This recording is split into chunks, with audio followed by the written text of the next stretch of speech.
Ya está. Dígame, Wendy. Bueno, de hecho yo tengo varias dudas con respecto al ejemplo 1 de campo eléctrico en la clase 4, la primera de las clases 4. Ajá. Bueno, la primera es que yo vi que tomó el diferencial de área para sacar el DDQ. Un momento, ¿Perdón? perdón. Sí, lo que pasa es que tuve por aquí una interrupción y no quería. Ok. Tomé el Eh, diferencial de área. sí, mi pregunta es, vi que para el diferencial, bueno, para la magnitud del diferencial de área únicamente tomó en cuenta la componente del versor teta y no entendí por qué únicamente tomó en cuenta la componente del versor teta. Ok. Ok, vamos a ver. Bueno, esta fue la imagen que saqué que aparece de portada. Ok, recordemos lo siguiente.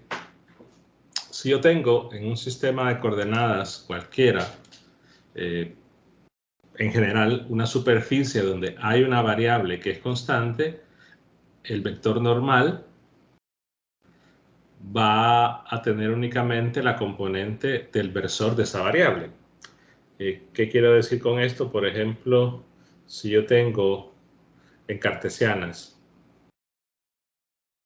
y yo tomo, por ejemplo, una porción en el plano XY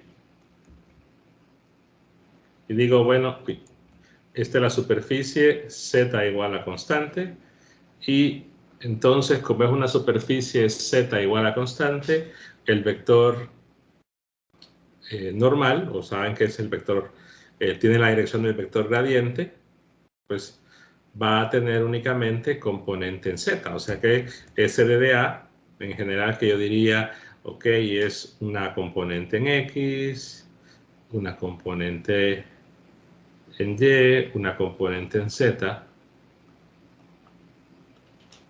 Entonces, ese vector de área, dado que es una superficie para la cual la variable Z es constante, entonces la única componente que va a tener es la componente Z. Quiere decir que las otras dos van a ser 0.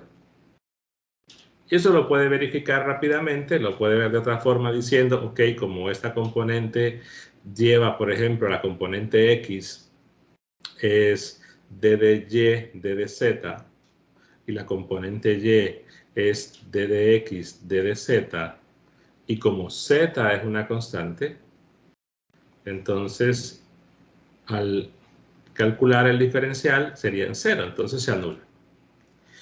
Si ahora usted va a otro sistema de coordenadas, por ejemplo, se va a coordenadas cilíndricas, usted tiene, bueno, voy a dibujar los ejes, pero tiene una superficie para la cual ρ, que es una de las variables en coordenadas cilíndricas, y tiene la superficie del cilindro y esta superficie, la lateral del cilindro, es la superficie ρ igual a una constante, llámese ρ igual a 1, ρ igual a 2, el que sea. Pero es cada punto sobre esa superficie lateral del cilindro, su variable ρ es una constante, o el valor de ρ, perdón, es una constante. Quiere decir entonces que el diferencial de área únicamente va a tener la componente ρ. En este caso tendría componente de área en ρ, componente de área en phi, y bueno, que se pueden escribir, pero por tiempo las escribo solamente así. Entonces quiere decir que como ρ es una constante, entonces la única componente que va a tener es esta. Quiere decir que las otras van a ser 0. Aquí es un vector que no tiene ni componente phi y componente z. También lo puede ver de la otra forma, porque recordemos que el diferencial de área en phi va a llevar algo por un d de ρ y la otra llevaría algo por un d de ρ. Entonces, como llevan algo por un d de ρ y la ρ es constante, eso es 0. Es otra forma de verlo. De igual forma, si se va a una superficie, eso está explicado en uno de los videos de la primera semana. Entonces, ahora, si están esféricas, lo puede ver de dos formas, con la superficie de la esfera, es decir, centrada en el origen, evidentemente. Usted dice entonces, como es una superficie R igual a constante, puede expresar el diferencial de área con todas sus componentes, pero como R es constante, el diferencial de R de 0, o sea que la variable R no está cambiando, y se va a dar cuenta que su diferencial de área, pues, va a tener únicamente la componente en R. Las demás se anulan para esta superficie. En el caso de la superficie del cono, que es el ejemplo o la pregunta inicial,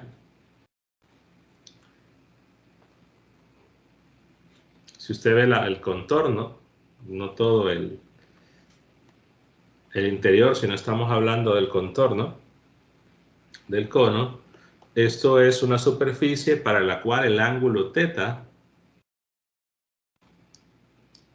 que es el que está formado con el eje Z, es una constante.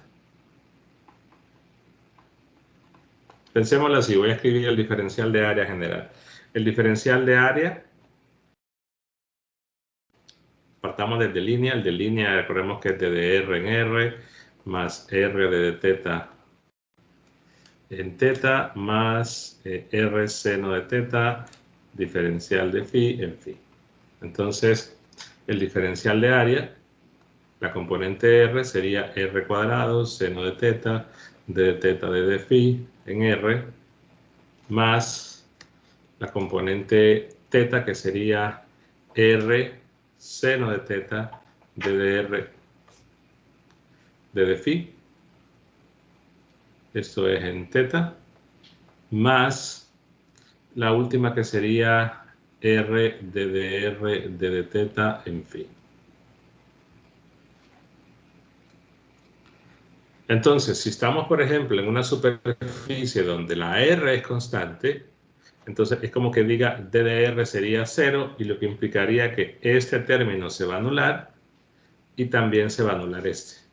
Por lo tanto, su diferencial de área va a tener únicamente una sola componente. Ahora, que tenga una sola componente, no estamos diciendo a que ese vector de área sea constante. No, lo que estoy diciendo es que en la representación en el sistema de coordenadas esféricas solo va a tener la componente R, pero que evidentemente esa componente va cambiando.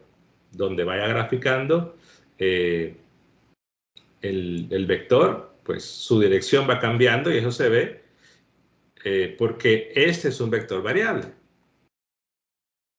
Pero en la representación en coordenadas esféricas solo tendría una componente, pero que esta componente es un vector variable.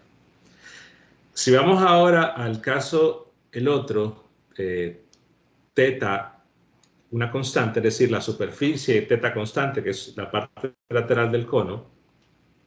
Entonces, como que, bueno, si θ es constante, entonces el diferencial de θ, esto, veamos aquí, se va a anular este se va a anular, y también se va a anular este.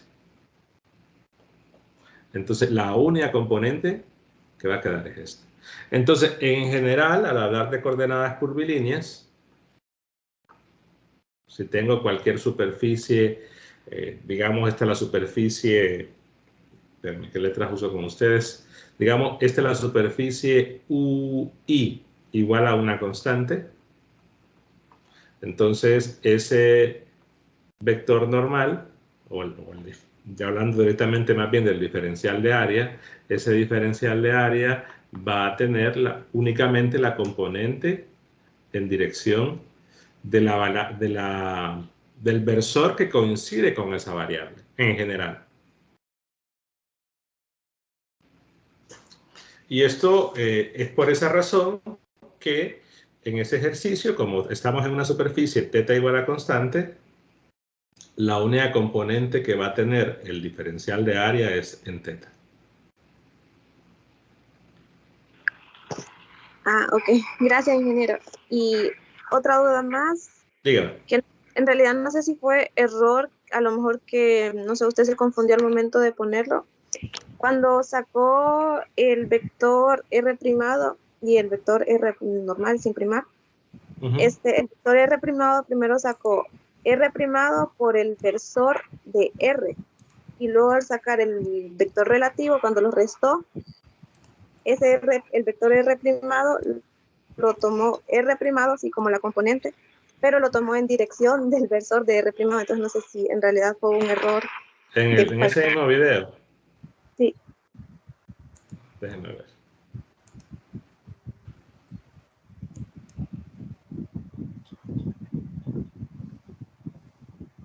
Cuando ya planteé la integral. ¿O en qué parte? Antes, cuando estaba sacando el vector relativo.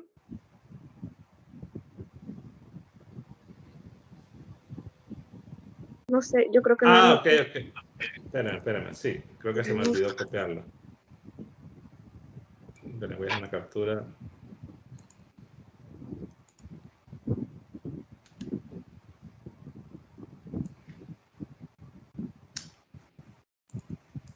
Sí, creo que se refiere a esta parte.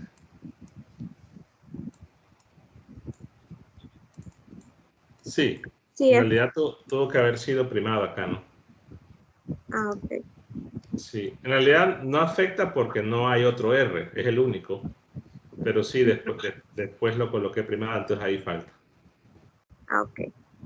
Y la última, creo que por sí la última de que tengo aquí, es cuando sacó la magnitud del vector relativo R, la verdad, usted puso que era igual a h al cuadrado más r primado al cuadrado menos 2h por r primado coseno de beta.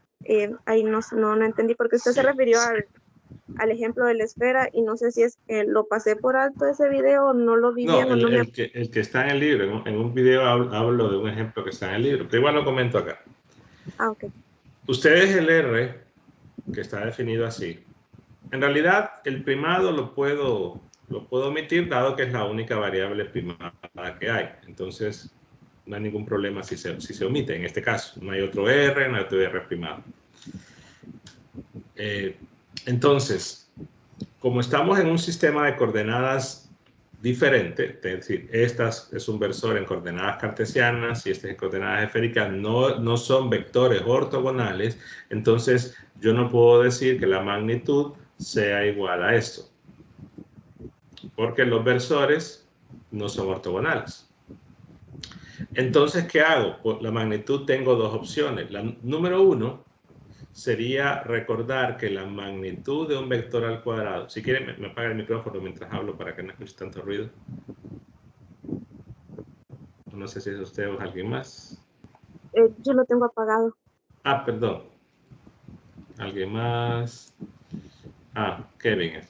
Me voy a apagar. Ya. Ok. Entonces decía que, número uno, pueden calcular la magnitud de un vector mediante el producto punto de un vector consigo mismo. Entonces sería hz menos r en r, producto punto, h en z menos r en r. Entonces, cuando hacemos el producto, hacemos la distributiva, ¿no? En el producto punto. Cuando hago z punto z, ahí me va a quedar h cuadrado por 1, porque z punto, no lo voy a escribir, z punto z, esto es 1. Luego me va a quedar dos veces, porque voy a hacer hz.rz y luego rr y luego rr hz. O sea que este producto punto lo hago dos veces y lo puedo juntar dado que el producto punto es cumulativo.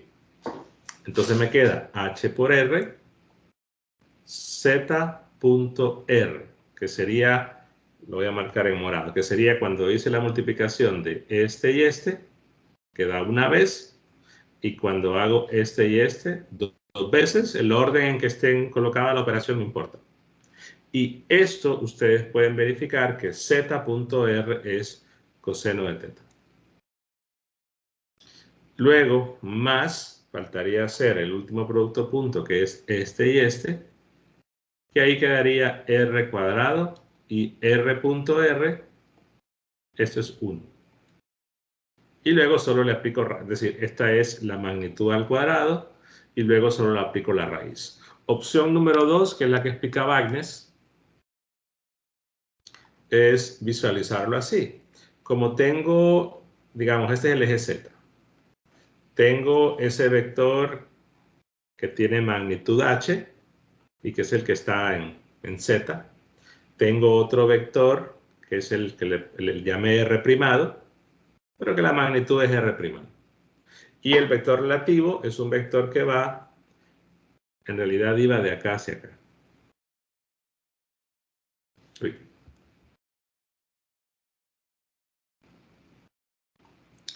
Déjenme ver. Perdón, al revés. Este es el punto. Ah, no, está bien, porque el R' es el punto fuente. Entonces, este es el R. Y como claro, la variable teta primada, o si no le queremos poner, le voy a quitar el primado porque no hay problema, no afecta en nada. Entonces, esta es la representación, ¿no?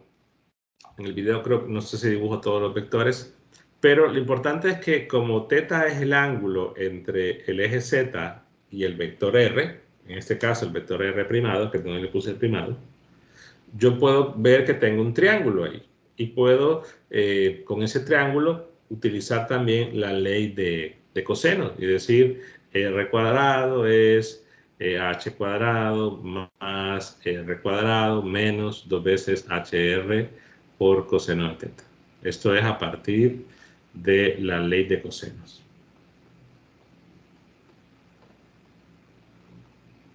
También puedo ver, por ejemplo, de ese mismo gráfico, esto. Porque si quiero hacer el producto punto, por ejemplo, de Z.R, tengo dos opciones. Número 1, paso R a coordenadas cartesianas. Número 2, paso Z a coordenadas. Pero dejo los dos en el mismo sistema de coordenadas. Si yo paso R a coordenadas cartesianas, o bueno, con los versores en cartesianas, R sería seno de teta coseno de phi en X más seno de teta seno de phi en Y más coseno de teta. Entonces, si hago el producto punto, bueno, al hacer la distributiva, evidentemente solo va a tener sentido cuando haga el producto con la componente Z. Esa es una opción. La otra es lo mismo, ¿no? Recordar que si tengo un vector es Z unitario, que el vector R es unitario, o sea, la magnitud de ambos es 1, y teta, el producto punto es la magnitud de uno, la magnitud del otro, que son 1 ambos, por el coseno del ángulo entre los dos. Entonces son varias formas que tienen para poder verlo. ¿Aclara eso la duda? Sí, muchas gracias, ingeniero. Ok, más preguntas. Yo creo que menciona en uno de los videos que hay el ejemplo que está, el problema 2.5 del libro es un ejemplo bastante útil, aunque es un ejemplo resuelto, pero los resultados que están ahí son bastante útiles más adelante, o la forma en que se realiza la integral puede ser útil más adelante.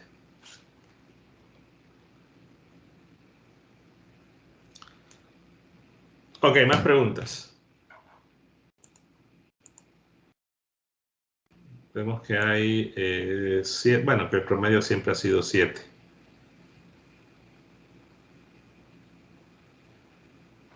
Ajá. Ustedes son los que van a prueba mañana.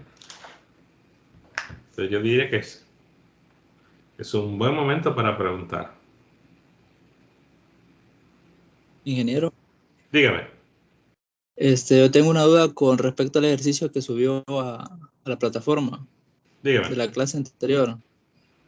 Simplemente es al momento de que define los límites para el X unitario, al momento de hacer el cambio de variable. Espérame, voy a buscar donde lo tengo resuelto.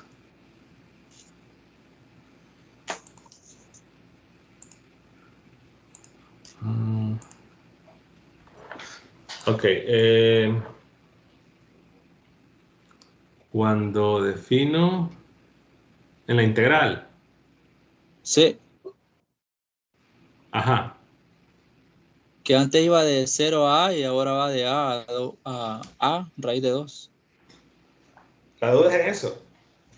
Sí, Ok, cuando usted cambia, cuando usted hace un cambio, pero en otro color, un cambio de variable, en cálculo 2, quizás una de las cosas que hacen en cálculo 2 es que no cambian el límite. Yo suelo exigir que lo hagan, porque ¿para qué van a cambiar? Si van a cambiar de variable, van a regresar después a la variable y después van a dar. No tiene sentido. O sea, si hacemos un cambio de variable, el límite debe cambiar. Entonces uno dice, ok, la variable x primada, ¿de dónde a dónde va? Va desde 0 hasta A.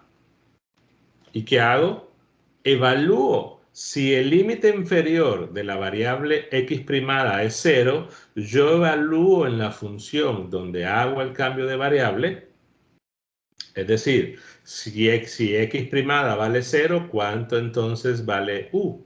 U sería a al cuadrado a la u medio, entonces u valdría, como va es positivo porque es una distancia, está definido, bueno, en realidad no lo puse, pero A es una cantidad positiva, entonces iría desde A.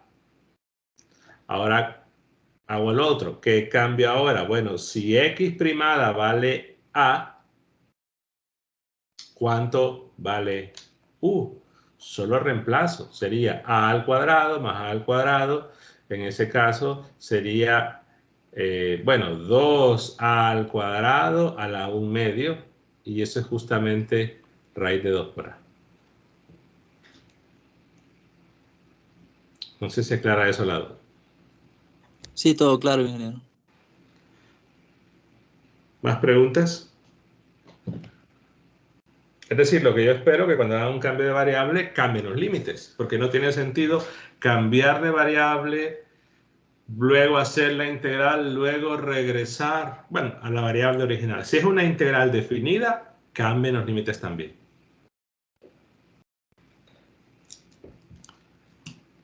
¿Más preguntas?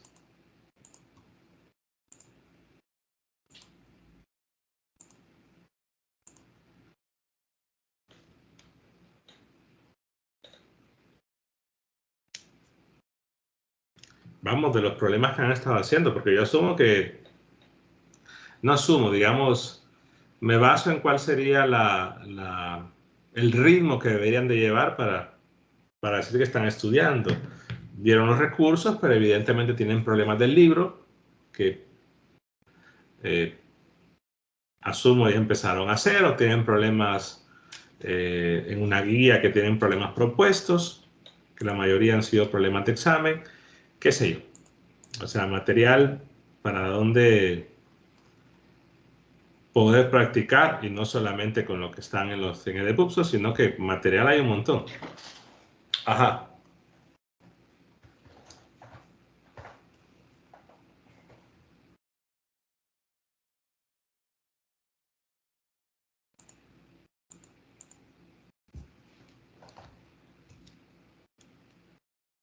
Hasta el momento ha preguntado Wendy, ha preguntado Nemías, y créanme que los voy chequeando. Eso es parte de la participación.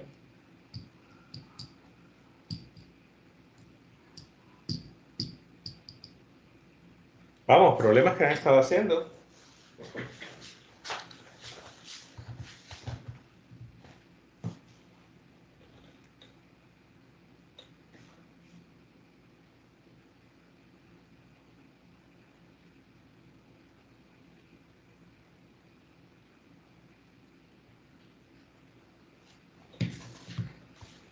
No.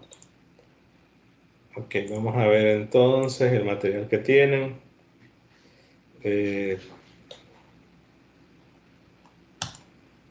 Esta es una guía que está ahí en el aula, en la parte Son problemas, como bien lo dice, problemas propuestos. Porque de repente los de Wagner creo que ya están demasiado gastados y los encuentran resueltos en cualquier lado. Entonces, como que para estudiarnos no es mucho, mucha ayuda, y la ventaja de este documento es que todos han sido problemas de examen, ya sea cuando estuvimos en la parte presencial y también en la parte virtual.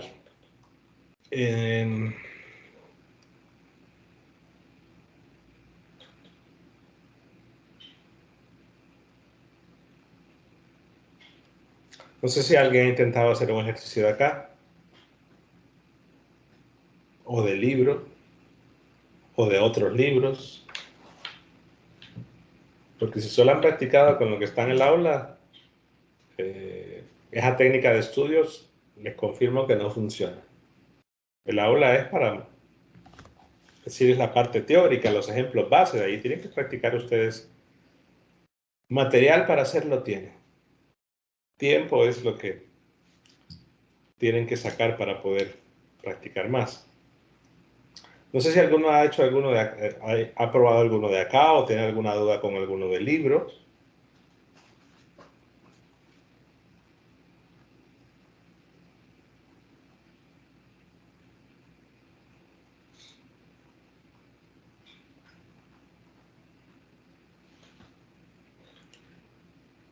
El periodo pasado, voy a contar la anécdota, en 415 solicitaron una guía de ejercicios porque, claro, los de Wagner a veces están muy gastados. Yo les subí la guía, sé que ustedes no la pidieron, pero se la subí con problemas de exámenes o problemas nuevos. Estuve esperando que hicieran consultas, digo yo, no preguntaron, bueno, no preguntó nadie, entonces les puse el examen de esa guía, solo de ahí saqué. Digo yo, bueno, tal vez fue que los hicieron y no quisieron preguntar, pero los resultados en el examen mostraron que la explicación al no preguntar era que no habían hecho absolutamente nada. No estoy diciendo que eso les va a pasar a ustedes, pero sí debería quedar experiencia de eso. Entonces no hubo ningún tipo de quejas, que los problemas fueron sacados de la manga, o eran problemas que no encontraban, eran problemas que estaban ahí en el aula virtual, pero que nadie se había tomado el costo de hacer. Bueno, si no preguntan, voy a preguntar yo.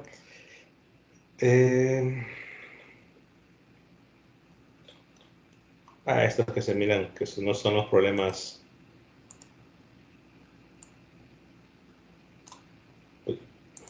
tan típicos. Este fue el examen de hace como, creo que hace un año exactamente.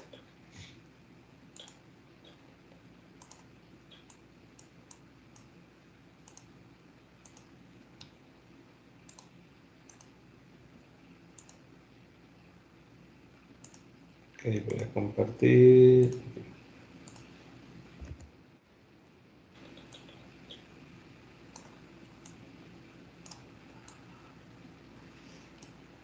Dice, considera una línea de carga. Déjeme ver.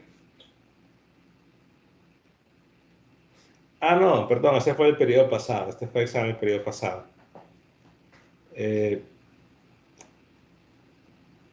Pueden aquí hacer dos problemas. De repente pueden considerar que lo que está marcado en rojo es una distribución y calculen el campo eléctrico en el origen. Ese es un ejercicio. Pero aquí estoy diciendo que hay una línea infinita que no está dibujada, evidentemente, pero que dice que está en el eje Z. Además está la placa, que es lo que está ahí, que tiene una densidad constante. Entonces nos piden calcular la fuerza que la línea ejerce sobre la placa.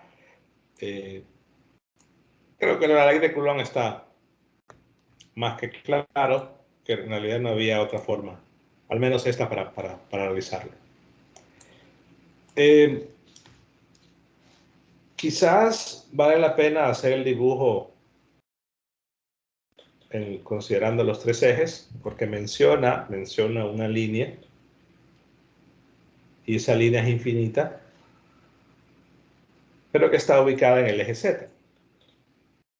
Porque aquí lo que voy a hacer aquí es resaltar el eje Z. Bueno,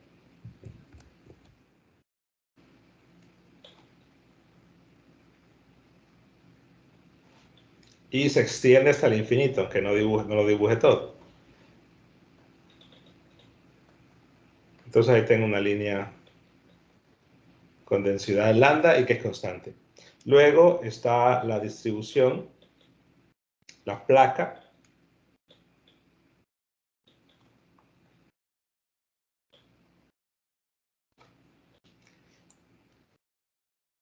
Vemos que está en el plano XY, está en X entre A y B, y hay una porción de parábola ahí. Entonces, si lo quiero dibujar acá, vemos que voy a borrar esto. Entonces es...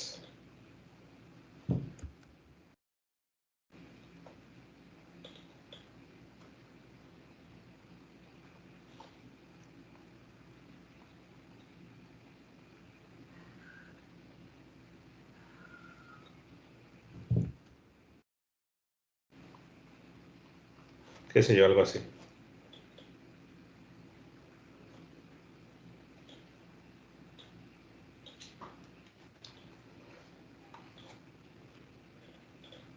Bueno, entonces aquí hay una densidad ρCH, y vean que me están diciendo la fuerza que la línea, que este va a ser el circuito fuente, perdón, circuito no, la distribución fuente sobre la placa, que entonces la placa va a ser la distribución campo. O sea que el R' va a ser un punto sobre la línea. Entonces yo ubico el diferencial de carga, TdQ', en un punto cualquiera sobre la línea y marco ese vector de posición, que sería un R'.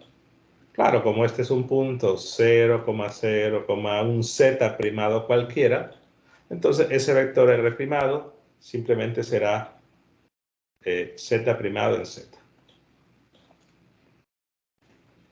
El diferencial de carga primado es lambda por el diferencial de línea, y en este caso, como es una porción del eje Z, o que está ubicada, contenida completamente Z, entonces el diferencial de línea sería el diferencial de Z. O otra forma de verlo es simplemente derivando nuestro vector R, el diferencial de R' sería diferencial de Z' en Z, y por lo tanto este sería el diferencial de longitud. Solo que al derivar hay que tener cuidado, ¿verdad? Que las cantidades, en este caso los versores, aquí este es un versor constante. Bueno, y el R normal sería el vector de posición en un punto cualquiera de la placa. Entonces, como la placa es una distribución superficial, el dibujo no va a quedar tan bien, pero entonces tomo acá ese, vean que lo ubico en un lugar arbitrario, ese es el DQ, y ese vector R sería este. Visto, apoyen esta imagen, visto desde arriba es como que han colocado la porción acá, un diferencial de carga ahí, y ese sería el vector. Claro, como ese diferencial de carga está colocado en un punto cualquiera sobre la distribución, pero que está en el plano X, Y, o sea que, perdón, en el plano XY, o sea que sería un punto X, Y.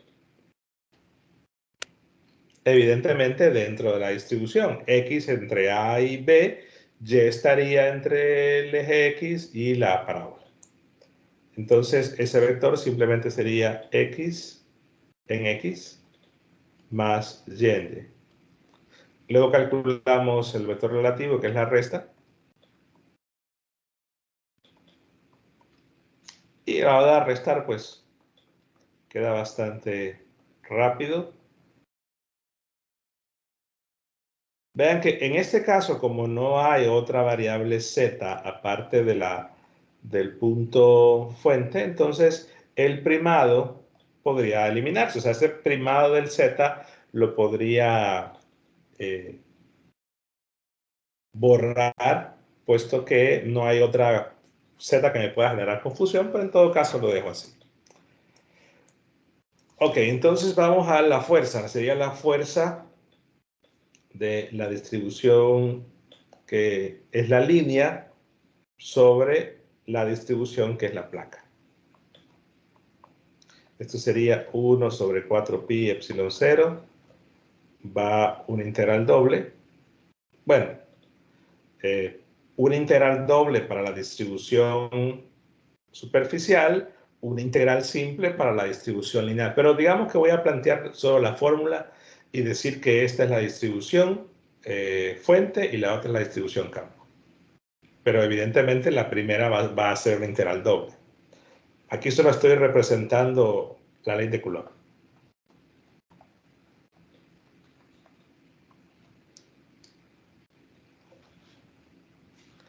Bueno, en este tipo de integrales, normalmente, cuando se da una distribución de tamaño infinita, que menciono en varios videos que es algo que físicamente es imposible que exista, es decir, una distribución algo de tamaño infinito, es una idealización, o es algo que no se puede construir, que no tiene sentido, pero que en los problemas por la matemática asociada a él, porque los cálculos se vuelven bastante simples, es que trabajamos mucho con esos casos. Por esa razón, se recomienda, no es una regla general, pero se recomienda que en algún ejercicio, cuando aparezca una distribución infinita, se haga primero ese. En todo caso, antes dije, perdón, la distribución infinita es la primada, ahí sería una integral simple, y la distribución de la placa es la sin primar, que la otra sería una doble. Creo que lo había hecho al revés. Entonces, sería 1 sobre 4pi epsilon 0. Tendríamos la integral, lo voy a poner en otro color, que es para la placa, que ahí es una integral doble, y la integral de la línea infinita,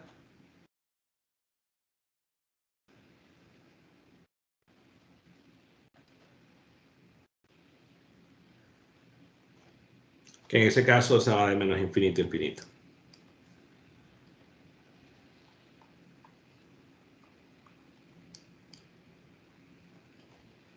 Luego los diferenciales, aquí no he marcado el otro diferencial, pero el d de q, recordemos que el d de q es la densidad superficial por el diferencial de área. Y aquí estamos otra vez que en un punto sobre la placa, en cualquier punto sobre la placa, estamos en una superficie donde la z es una constante. Por lo tanto, la superficie z constante, como acabamos de ver justamente, pues el diferencial de área, que es un vector perpendicular, el vector va a tener únicamente componente z, pero como aquí en el diferencial de carga no es el vector, sino es básicamente la componente, entonces en este caso sería la densidad por la componente z. En este caso es la densidad por d de x, d de y. Hay que tomar en cuenta que si la placa fuese la distribución fuente, entonces en vez de haber colocado un punto x, y, colocaríamos un x primado, y primado, r primado, y el diferencial de área sería d de x primado, y primado. Eso para el caso que hubiera sido la placa, la fuente. Ok, entonces tengo ya toda la información. El diferencial primado, ese era lambda. Voy a dejar todos los diferenciales al final. Lambda, luego estaría la densidad. Luego estaría el vector R, que es x en x, más y en y, más z en z, bueno, negativo, primado no se lo voy a quitar, aunque podría quitarle el primado. Y la magnitud de ese vector, bueno, como todos el x, y y z unitarios son vectores ortogonales, entonces la magnitud es la suma al cuadrado de, bueno, la raíz cuadrada de la suma de las componentes al cuadrado, a la 3 medios. Y ahora coloco los diferenciales. Primero, voy a colocar el de z, que es el primero que voy a hacer, de acuerdo a cómo escribí mi límite.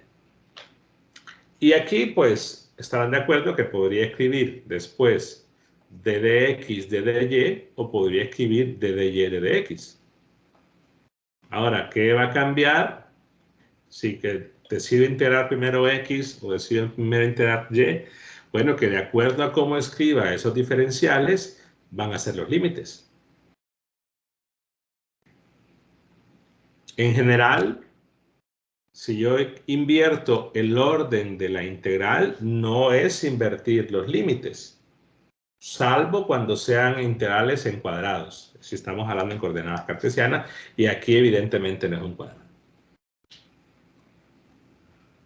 Entonces yo voy a dar un orden y voy a preguntar que me digan de dónde a dónde van las integrales.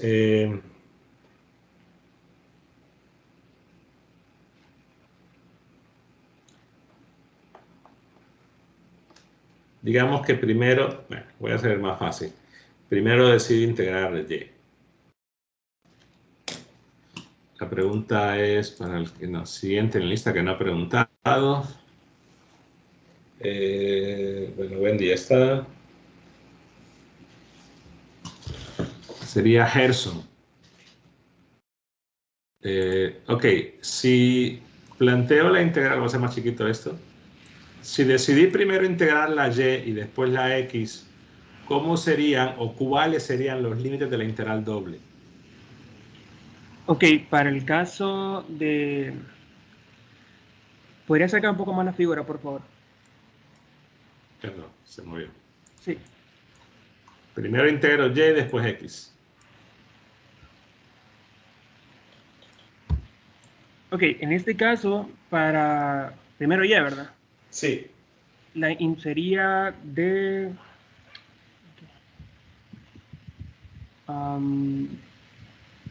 de 0 a x al cuadrado. Ok. Y para x sería de a a b. Está bien, gracias. Sí. Digo que es el más fácil porque si ustedes integran primero la x por el dominio de integración, que es la placa, les tocaría partir la integral.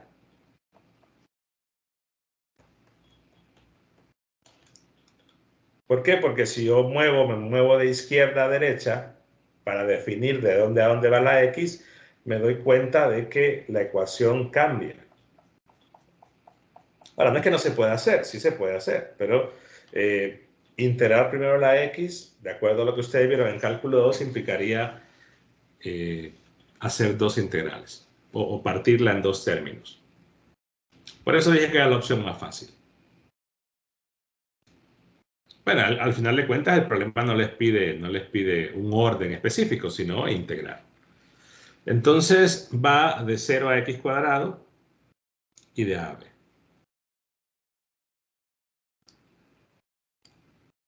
Bueno, y suelo decir que aquí al menos la parte de física 321 acabó porque ya lo único que resta es hacer la integral.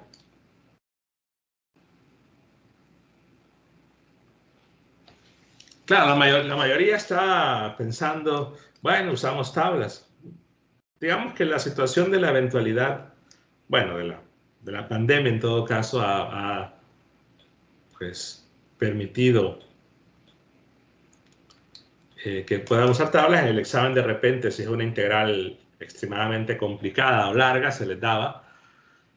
O se les... normalmente se les daba o si era de repente un cambio de variable, pues la podían hacer sin problema en el examen. Bueno, nuevamente, podemos utilizar propiedades de paridad. Recordemos que si tengo la integral de una función impar para cierta variable, voy a decir que es z la variable ahorita, y que esta es una función impar. Y si yo estoy integrando una función impar en un intervalo simétrico, voy a ponerle de menos c a c, esto es 0.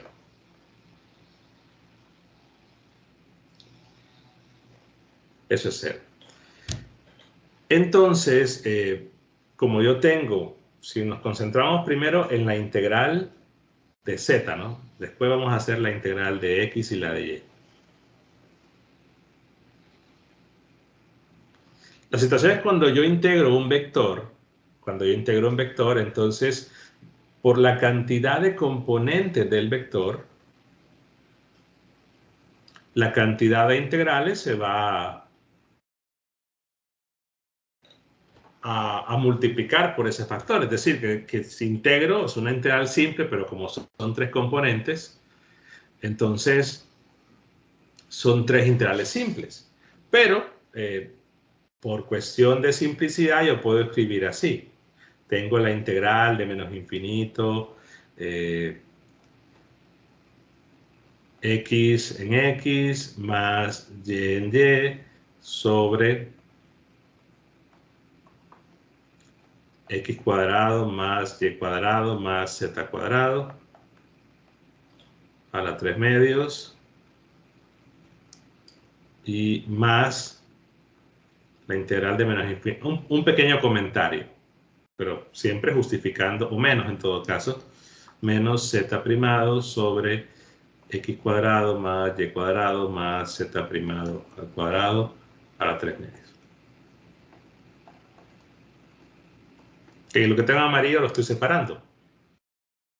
Y lo coloco ahí, lo marco como lo quieran poner, pero está indicado. Y tratando de siempre ser lo más ordenado posible.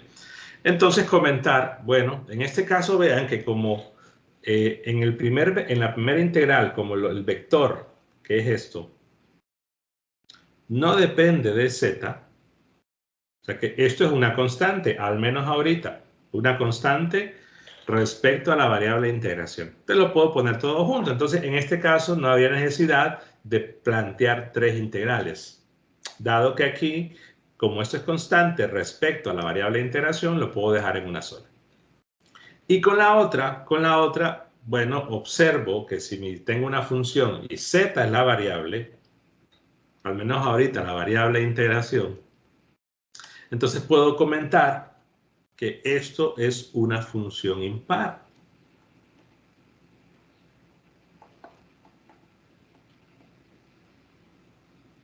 Es como que tenga z sobre algo al cuadrado más z al cuadrado a la 3 medios. Y la otra como que tenga una constante sobre algo al cuadrado más z al cuadrado a la 3 medios. Entonces la primera es impar y la segunda es par. Entonces me puedo ahorrar al menos una integral comentando, ¿no? Dado que es una función impar, entonces la componente z de la fuerza, porque esta es la componente z, se va a anular. Entonces, vean que anulo toda la integral. Pero muchos, lamentablemente, y eso sigue ocurriendo periodo con periodo, vienen y me hacen esto. O sea, lo que estoy marcando ahorita, me vienen esto es así.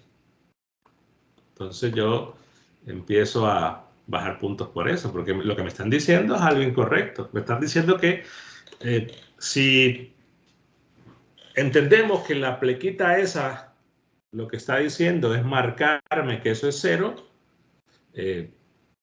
entonces ahí estamos diciendo que la z es 0. Quizás aquí la pleca hasta la marqué mal abajo. Lo que quiero dar a entender es que toda la integral es 0, entonces marco así mejor. Todo esto es 0. Que es mucho mejor a decir z es 0, lo cual no tiene sentido. Bueno.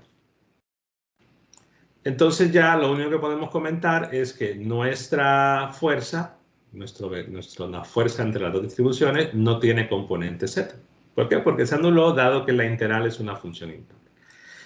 Ok, ¿qué sucede ahora? Que la fuerza de la línea sobre la placa, vean que puedo sacar la densidad, las dos densidades.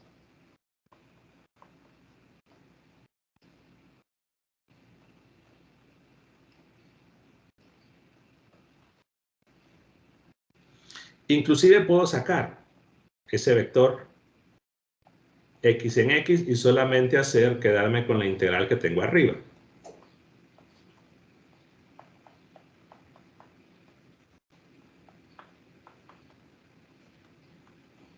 Esto se puede hacer porque ya dije que esto es una constante respecto a la variable de integración, que la primera variable de integración es z, luego integramos la y y luego integramos la x.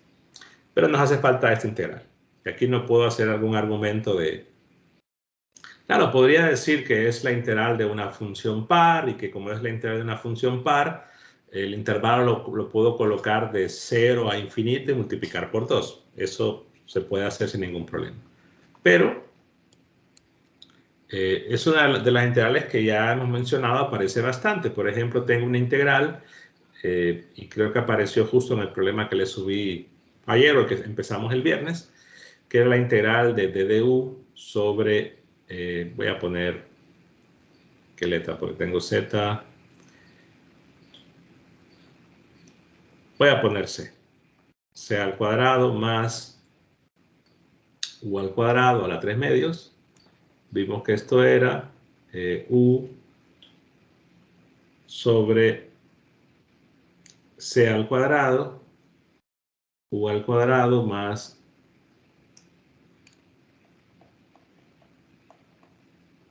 a la 1 medio.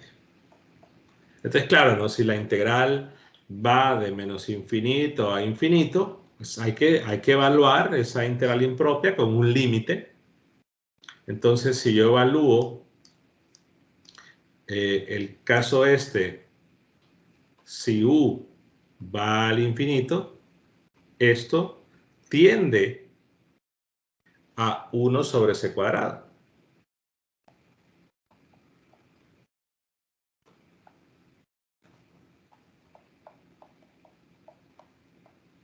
O sea que esto sería 1 sobre c cuadrado. Menos, y si ahora evalúo el límite cuando esto tiende a menos infinito, ahora pueden utilizar cualquier técnica que hayan visto en cálculo 1. El resultado es otra vez, es menos 1 sobre c cuadrado, por lo tanto, esto me queda 2 sobre c cuadrado. Ahora en mi integral, y ya para terminar, lo que he llamado lo que está expresado como c cuadrado es esto. Entonces, y con esto, perdón, hay una pregunta.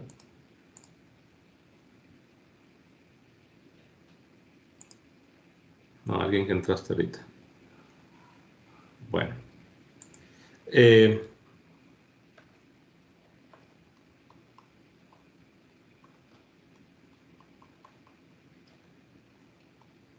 Sé que estoy ya sobre la hora, pero vamos a termino y a ustedes les va a quedar completarlo. Entonces tengo ya el vector. Y el resultado de la integral ya dijimos que era 2 sobre c cuadrado, pero en este caso c al cuadrado es la suma de x cuadrado más y cuadrado.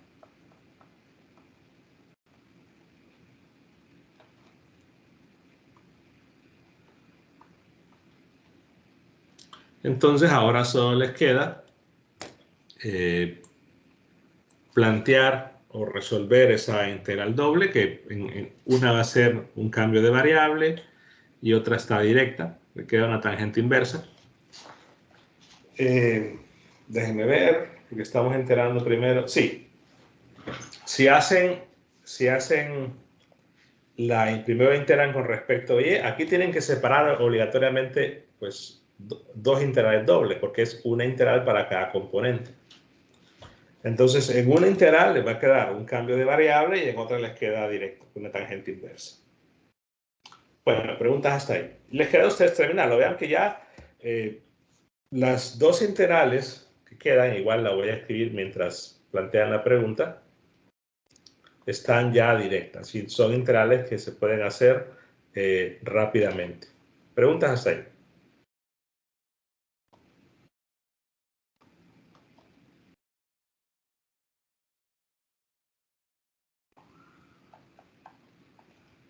No.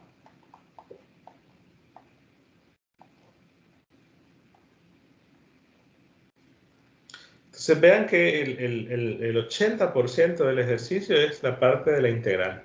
En realidad el planteamiento del problema no tiene la mayor complicación. La integral en realidad tampoco, pero son problemas, repito, no usuales.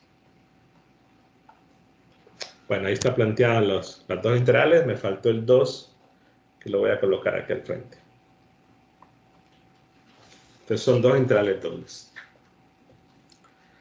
Bueno, si no hay más preguntas, entonces recuerden, mañana tienen la prueba. Hay que haber completado los recursos de fuerza eléctrica y campo eléctrico, los obligatorios, que son los que están en EduPopsol. Luego los que están en YouTube tienen que verlos, pero no es obligatorio para hacer la prueba. ¿Sí? Bueno, nos vemos entonces el miércoles. Buenas noches. Noche, Nero.